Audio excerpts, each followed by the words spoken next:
Right, it's 2 o'clock. How are we doing as regards the technology? Hi Malcolm, it's Steve. I believe the live stream has started. I will just double check. It should have started. Okay.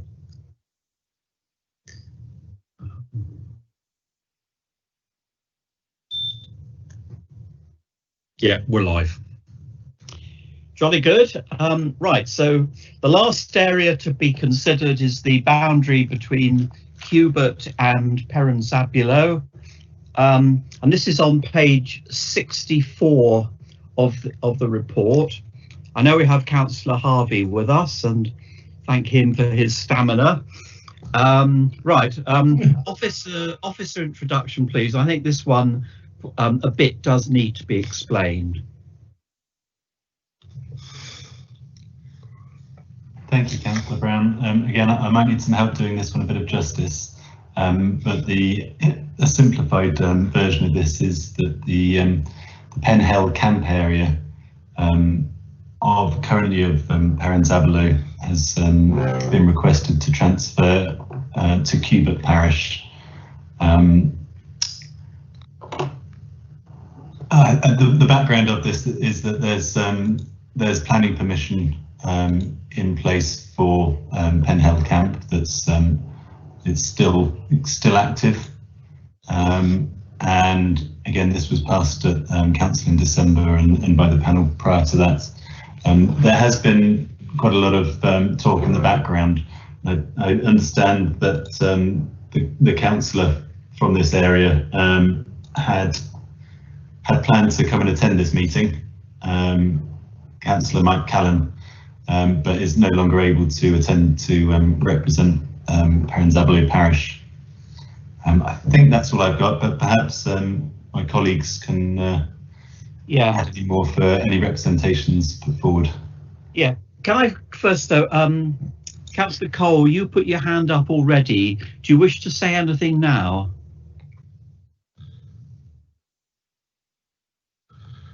No, I'm happy to wait for the officer intro and to hear what Councillor Harvey's got to say before I contribute. So, okay, that's fine.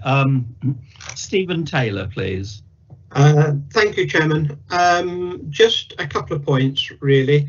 The first one is that just want to correct something in the report at page 65, and also the mirror image on page 64. But the point is, on page 65 at paragraph 16, it said that Cubit Parish Council submitted a letter of support with 710 signatories. The parish chairman of Cubit had asked me to make clear that in fact it's 711 signatories.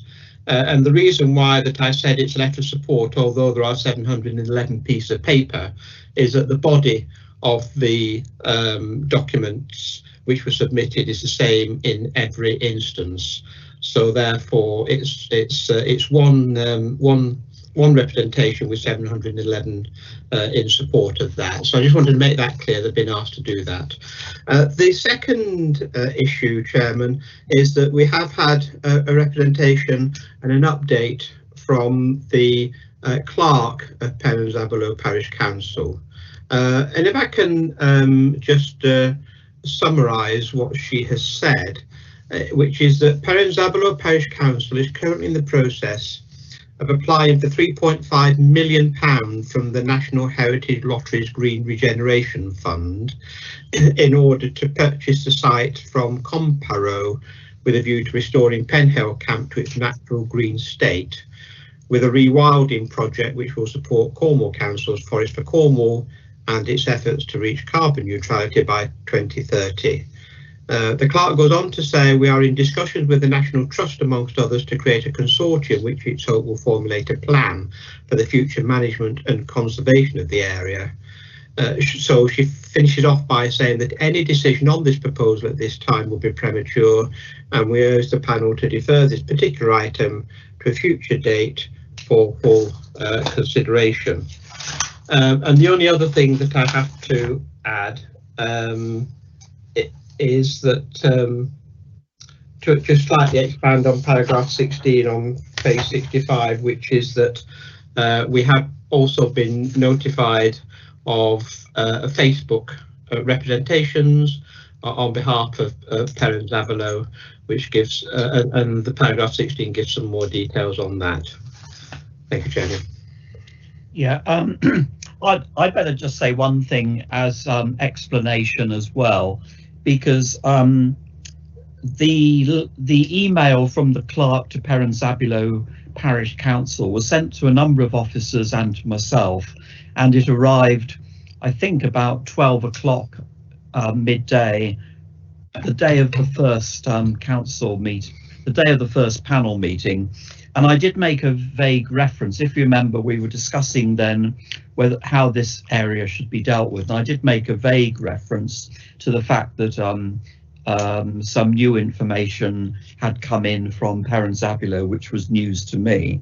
But I was not specific because we ended up referring it to today. The email that subsequently came in from the chairman of Cubert Parish Council asked me what I meant, and I referred that to Stephen to reply, and so there has been further correspondence between Cornwall Council and Cubert Parish Council, really just explaining the process that we've been following. So I just wanted to say that for the record. Councillor Harvey, I think this is your opportunity now, please. Yeah. On the 10th of December 2019, Councillor Kennedy seconded my amendment, and the full council voted 75% to 25% for Cubert. You've said about the 611 letters that have been received. They wholly come from Cubert Parish, whereas the Facebook ones, nobody knows where they come from. They could come from Australia. At the top of Penale Army Camp, there's a piece of ground that's going to be won't ever be built on. It will be left to go back to Heather. Perrin Zabulo never signed this here, but Cubert did. I've had 2 councillors from Perrin Zabulo that have said that this should go to Cubert. They don't want to mention their names because I think things could get a bit funny, to be honest.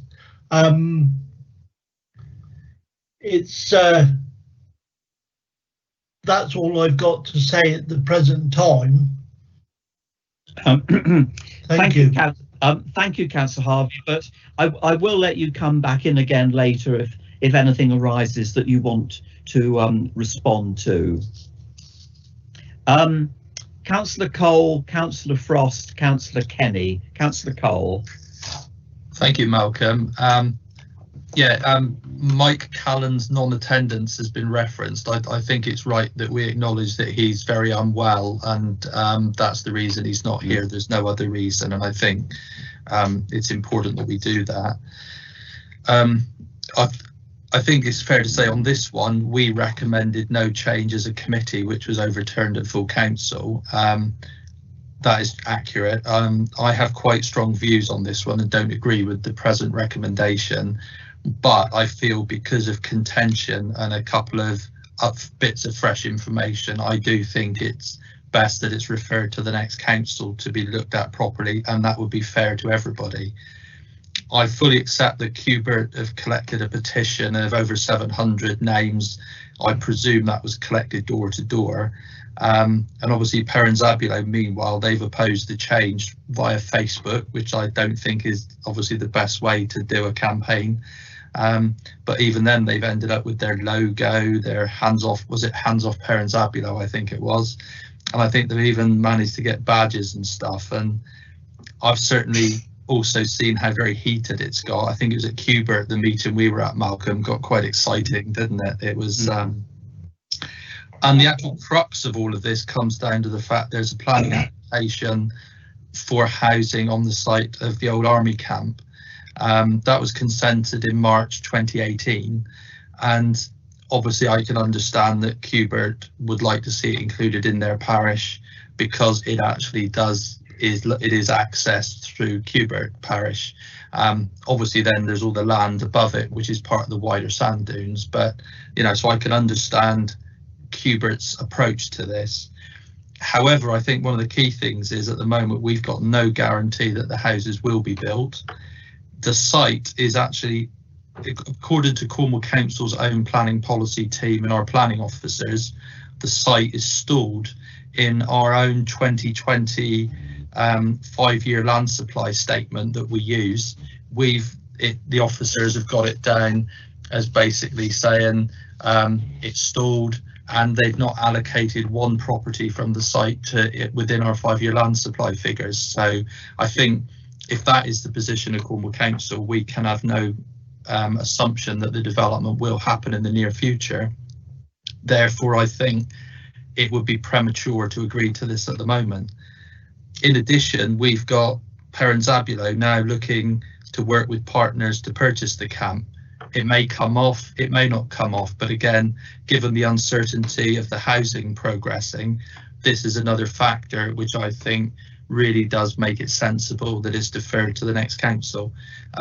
So that's pretty much where I am with, with the new evidence, the continuing uncertainty. There are some contradictions because I've heard different claims from both sides about who's doing what on various bits of the sand dunes. But I really do sincerely think this one, to be fair to everyone, it should be referred to the next council when it can be looked at again, when there may actually be more clarity on the housing in particular. Thank you. Thank you. Councillor Frost. Yeah, I'm in this weird situation where I completely disagree with Dick, and at the same time I completely agree with him, because I agree with this recommendation always on the premise that if there's a housing estate built, it will look to Holywell and Cubert, and it should be part of that. However, if it's stalled and there is this ambitious rewilding project going forward, which I actually think is a great idea, then they deserve the chance to see that forward, and I think we should defer it. So if Dick's turning that into a proposal, I'll happily second it. Okay, I will note that, but I will carry on the debate. Councillor Kenny. Well, Lee said more or less exactly what I would say. I think this is probably more akin to Cubert, but it's clearly contentious. There's a lot of things going on. I'll third Dick's proposal. Okay, any further comments from any members of the panel? Councillor Wood. I'm just like Councillor Frost, actually, agreeing and disagreeing, and I think the the sensible thing is a waiting game on this one. So yes, I will agree with the proposal. Right. Any other members of the panel wish to speak? Councillor Moorcroft.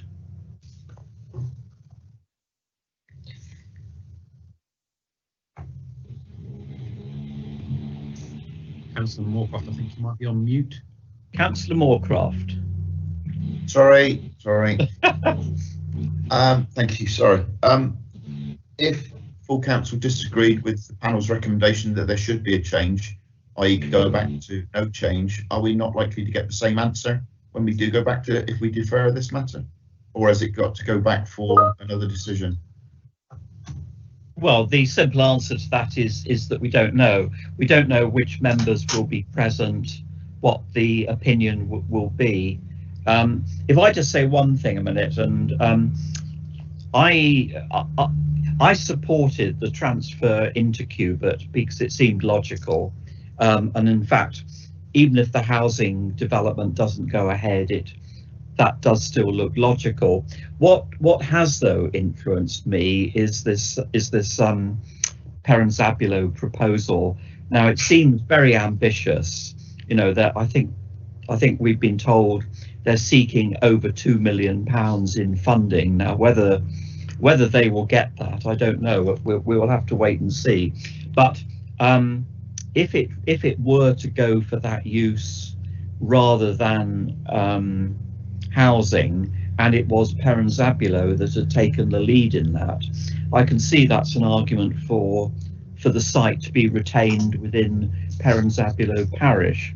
One thing I don't know is whether or not Zabulo have been working with Cubit at all on this. You know, I don't know what the relationship between the two parishes in that respect is like. So I must admit, I still think probably going into Cubit is the better option, but I think the latest news about this lottery bid does add more uncertainty to it. Councillor Cole, you wish to come back? Yeah, in terms of it being voted on at Cornwall Council, full council, that's a possibility, but obviously the information we've got in front of us now is different than it was previously, and there is still uncertainty. I mean, if the land does get sold to a developer who starts developing it, I think then the scenario is different to what it is at this exact moment in time. But so to make progress, hopefully, Malcolm, I'll formally move that it be referred to the next council for the reasons I've expressed. So yeah, you have done that already, and oh, have I? Sorry. And Councillor Frost has seconded you. I think you're testing if I'm still paying attention. Sorry. Councillor Harvey, I'll give you the last word.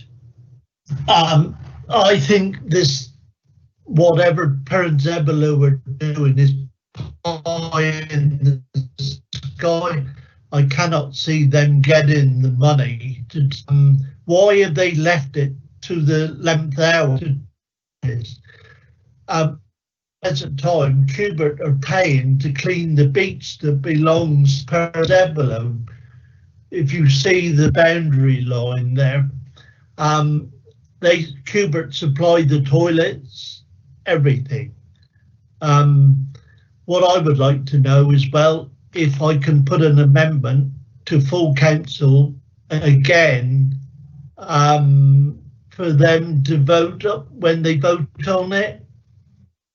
Yes, I can give you an easy answer to that. Yeah, I can give you an easy answer to that. If theoretically, in fact, it gives me an opportunity to say one thing I was going to say later. If theoretically the proposition from Councillors Cole and Frost is carried, that will be the recommendation to council. Any two councillors can propose an amendment to this or to any other of the recommendations. And when the officers have written up the conclusions of all of our 3 meetings, there will be an email going out to all members of the council, giving them a timetable to submit amendments. That there is discussion taking place with the chairman of the council as regards whether she will only accept amendments of which notification is given in advance. I anticipate that she will agree to that, but there will be more information coming out to all members of the council as soon as officers have been able to reflect properly on what we decide today. So the proposition from Councillor Cole, seconded by Councillor Frost, is to defer the boundary issues between Cubit and Zabulo to the next council. That is different from the recommendation from officers, so we will have a vote on that, please. Thank you, Chairman. If we can start with Councillor Bastin. For. Councillor Brown. For. Councillor Cole. For. Councillor Formosa. Councillor Formosa, are you on the line? Chairman, I think we've lost Councillor Formosa. I'll just continue for now. Councillor Frost, please. For. Councillor Kenny. For. Councillor Moorcroft, 4. Councillor Rouse, For. Councillor Thomas, Against. and Councillor Wood. 4. Thank you. Well, Chairman, although Councillor Formosa wasn't able to vote, that one is actually carried 8 to 1. Right. Oh. Dear. Sounds like he just left the meeting. Hopefully he'll join us again shortly. Right, now then, that is the final detailed boundary issue that we need to consider. We still have to vote on the recommendations on page 1 at the start of the agenda, which are a bit different. Just want to ask officers now, do you need any time to write up the recommendations following the discussion today? No, we do after the meeting, but the recommendations that you are recommended to make in the report, you can make them. Right. Councillor Formosa. Hello, I just hung up and redialed to get back in.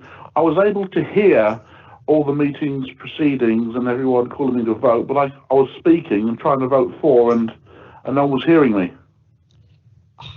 I often feel like that. No, I'm sorry that happened, but luckily the vote was not contentious. It was 8-1 and it would have been 9-1.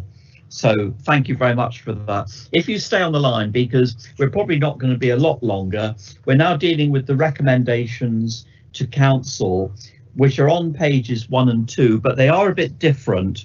So I'm going to ask officers to bring them up on, to display them on the screen and just explain a few subtle changes to the recommendations which were sent out originally. Okay. If you can put them on the screen, Steve, that will be helpful. Thank you. Thank you. Can members see those? Yeah, if you've got your agendas open, what is on the screen is the same as what is on pages 1 and 2, except for the differences which are in red. So perhaps if Stephen, if you could just explain is it 3 points in red? Yes, certainly, Chairman. The reason for the slight updates on the recommendations, of course, the recommendations were drafted and sent out during the middle of September, and of course time has gone on since then. The import of the recommendation, if I can go through them one by one of the 3 recommendations. The first one is to seek authority to agree the submission of such electorate and or housing projection figures as may be necessary in relation thereto. That was a result of a discussion between myself and the chairman, where he and I do agree, think that when we make the submission to the Boundary Commission for England, when we make the submission, they may well require either electorate projection figures or housing figures, and so therefore we thought it better to be explicit as to the authority given to officers to agree those in consultation with the chairman and vice chairman, of course. The second one is because we've appreciated during the debates that there are various options which council may make as to what they want to do in terms of deferring or tweaking, to use that awful word, or whatever. So I thought it'd be better to be explicit, to delegate to officers in consultation with the chairman and vice chairman authority to do whatever is needed to and entry into whatever documentation is needed to make and implement the reorganisation order. And the third one is in relation to the number of proposals which are being deferred. Originally, the assumption would be that rather than deferring, members would make no change. But members have decided to defer rather than to actually reach a decision on the more complex ones for understandable reasons. But it is therefore inevitable that there will be more than one reorganisation order.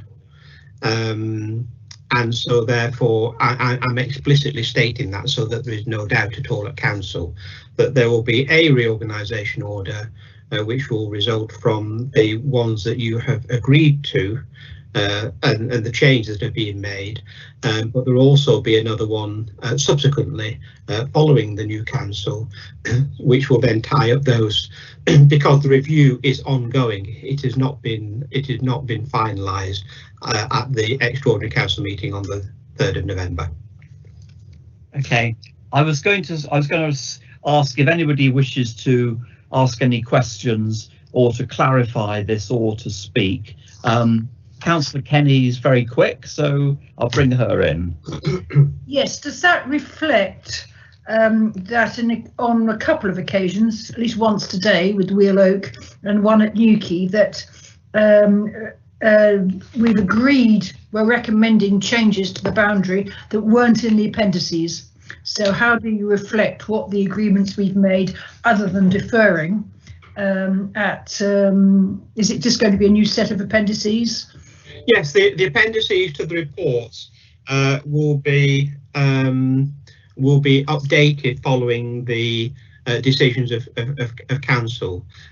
Sorry, of the panel, and it's the updated appendices that are going to be circulated to members so that they are able to look at either their own parishes or other parishes and be very clear as to whether or not there's to be any changes recommended or deferral, or whether there's no change recommended.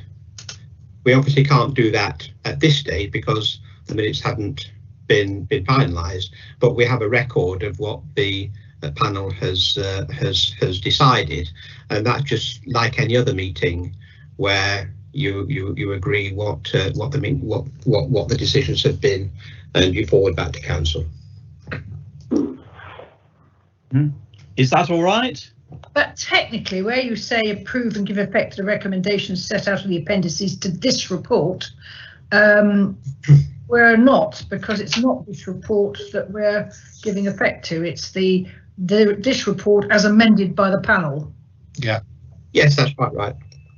So do we need to put in the words as amended by the panel?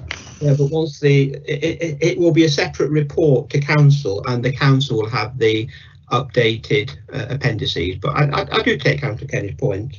Do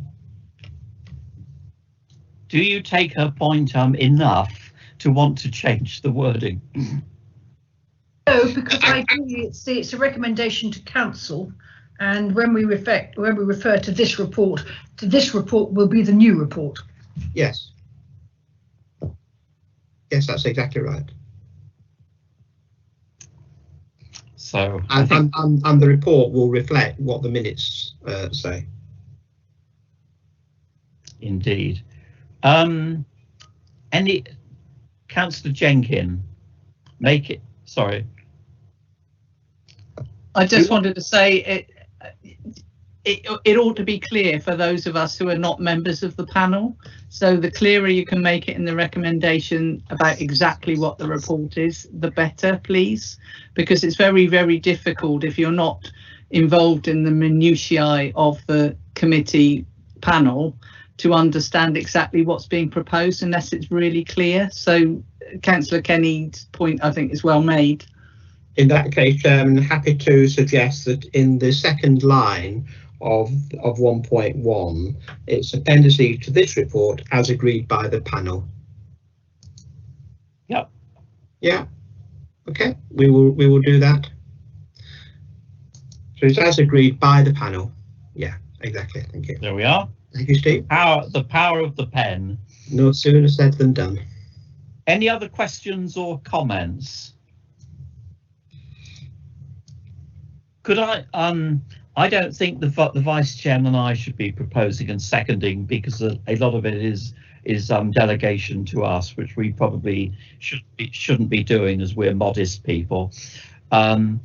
Is anybody willing to propose the recommendations? I think Councillor Frost, maybe. I am indeed. I'm more than happy to propose these recommendations. And Councillor Wood, willing to second? Very willing to second. I just want to say a few words, Chairman, before everybody runs away when we've had the vote. I just want to say this has been an exceptionally difficult journey. You've handled it exceptionally well. I'm using that word more than once because I think you've done a superb job. I would be very proud to have been on this committee, and I think you as a chairman should be very proud of what you've achieved. And I'd like to thank you sincerely for all the hard work that you and the Vice Chair have done on this with the support of the committee. Thank you very much.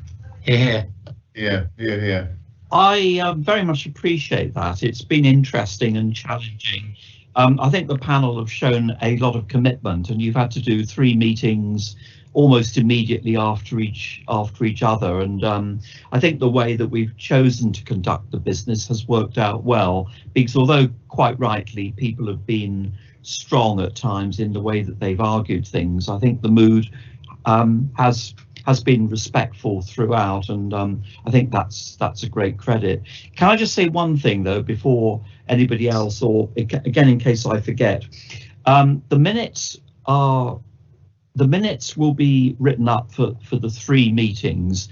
As is the style now, they will be briefer than some of the minutes that we've had before. They're not going to be a sort of blow-by-blow account of the debate about every area. It will mainly be the recommendations, but I'm hoping that we can convene another meeting of the panel before the end of this month so that they can be agreed before they go to council.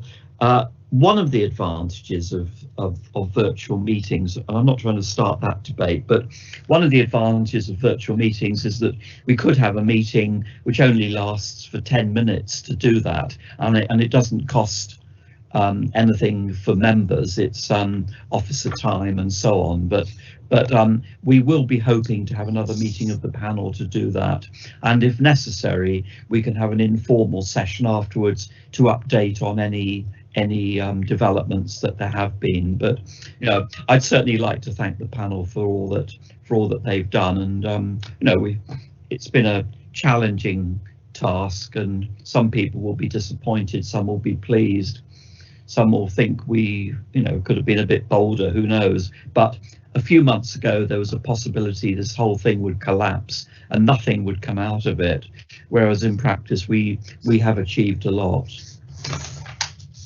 Councillor Moorcroft. Just explain to the chair that chair. Sorry, I've got my microphone on at last. We've had a message from the group leader saying that under normal circumstances amendments can be made on the day of a meeting, but Dem Services are suggesting and recommending that they are made 5 days before. It's really for Councillor Harvey, because I know he would like to make the amendment, but I'm sure we'll all get the email, but just making you aware at this stage. Yeah, just to clarify that, an email did go out to group leaders last night, and group leaders are asked to confirm this. I have seen Councillor Rule's reply, which is supportive. So for those of you, who can remember the run-up to the council meeting at the end of last year, it will be similar. Can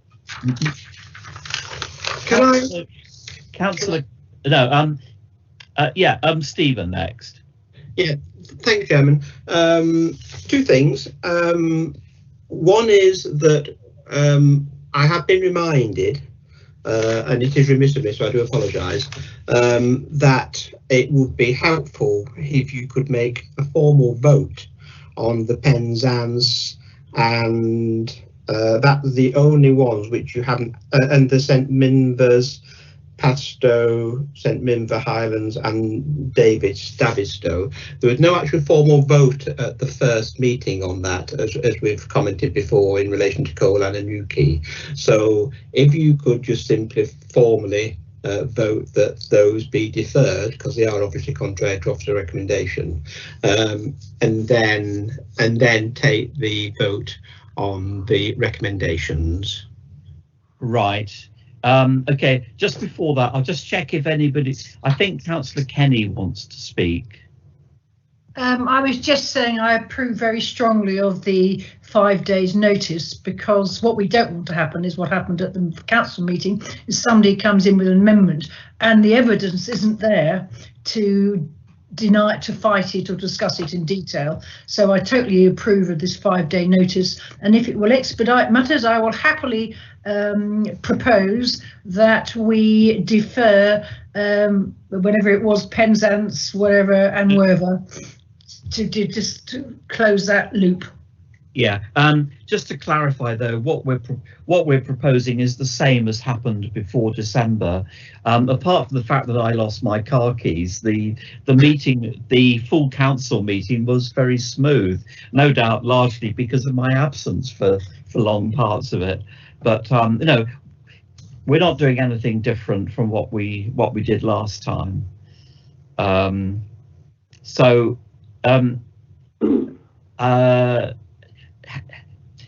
The final thing that does need to be said, though, again, is a vote of thanks to the officers, because a lot of hard work has been done under pressure, and I think all of the officer team have had different roles, and you know, the technology in keeping us going isn't always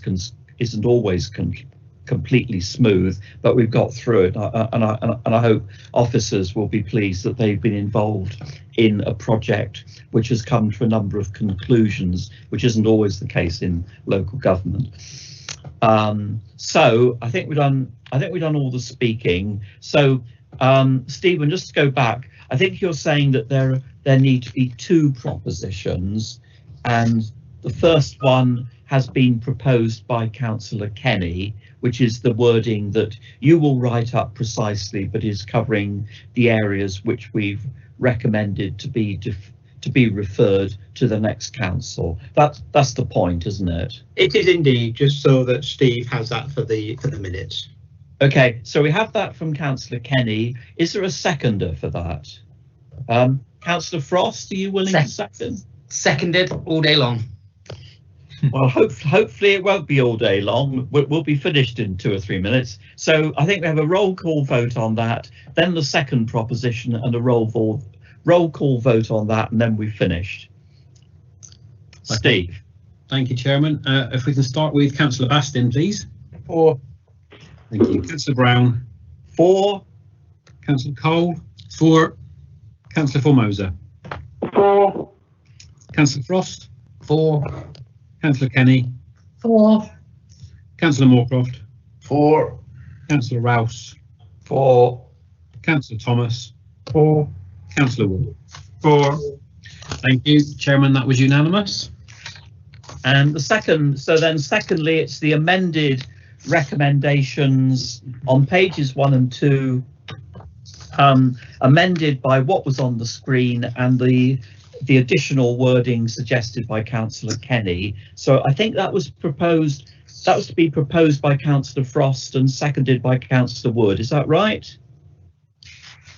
Yes, that's fine. Lovely, thank you. Yeah, that's right. Right, okay, so we'll have the final roll call vote on that.